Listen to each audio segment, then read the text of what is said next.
अपने बच्चों को इसी तरह से सिखाएं, कहकर नहीं करके सिखाएं।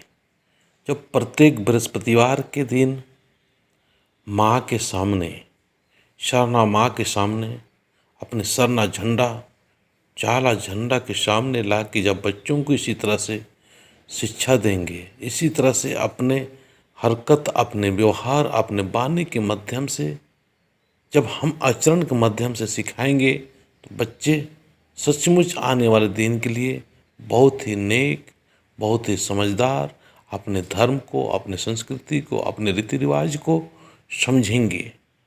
और इसी तरह से एक तरह से ज्ञान, ऐसे ज्ञान मिलेगा जो कि अपने आप हमारी जो भाषा है उस भाषा के प्रति भी माँ अपने आप बुलवाती है। धर्म एक ऐसा संविधान है, इस संविधान में सब कुछ माँ को महसूस कर देने भर से सब कुछ होता है, पर हम लोग माँ से काफ़ी दूर हो जाते हैं।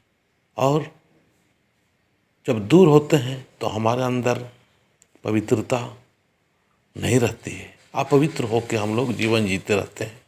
तो आइए हम अपने सरना को, अपने सरना धर्म को और अपने बच्चों को कह कर नहीं, हमें करके सिखाना चाहिए।